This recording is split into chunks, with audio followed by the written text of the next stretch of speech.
उत्तर प्रदेश में विधानसभा चुनाव 2022 को लेकर राजनीतिक घमासान तेज हो गया है। ओवैसी की पार्टी भी उत्तर प्रदेश चुनाव में किस्मत आजमाने की फिराक में है। ऐसे में ओवैसी उत्तर प्रदेश के पुराने मुद्दे उठा रहे हैं। ओवैसी ने अयोध्या में विवादित ढांचा गिराए जाने का मुद्दा उठाते हुए भारतीय जनता पार्टी पर निशाना साधा। उन्होंने कहा कि जब तक जिंदा रहेंगे कौम को बताएंगे कि भारतीय जनता पार्टी ने मस्जिद को तोड़ा है। उन्होंने कहा है कि अयोध्या में मस्जिद थी और रहेगी।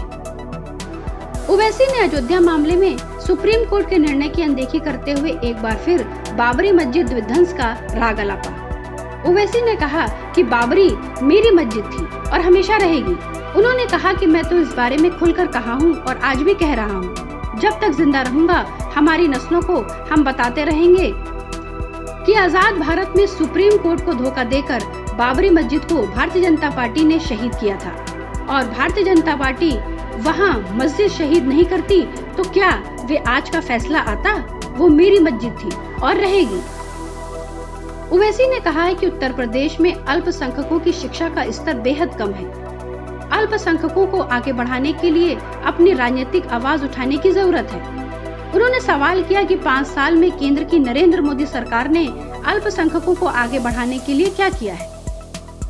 अखिलेश यादव पर निशाना साधते हुए ओवैसी ने कहा है कि अखिलेश तो भारतीय जनता पार्टी से मिले हुए हैं। इटावा में उन्होंने अपना कैंडिडेट नहीं उतारा। वहीं मुलायम सिंह यादव ने संसद में खड़े होकर कहा कि मोदी दोबारा प्रधानमंत्री बनकर आए। अखिलेश के परिवार के 2 लोग हार गए। वहीं मैनपुरी से मुलायम सिंह यादव कमजोर पड़ गए।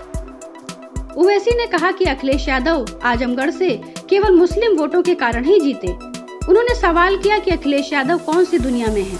उत्तर प्रदेश में उनके चलते ही ऐसे हालात बने हैं। ओवैसी ने कहा है कि उत्तर प्रदेश में समाजवादी पार्टी और बहुजन समाज पार्टी ब्राह्मण सम्मेलन करती है और हम अगर मजलूमों की बात करें तो कहते हैं कि आप बात नहीं करना।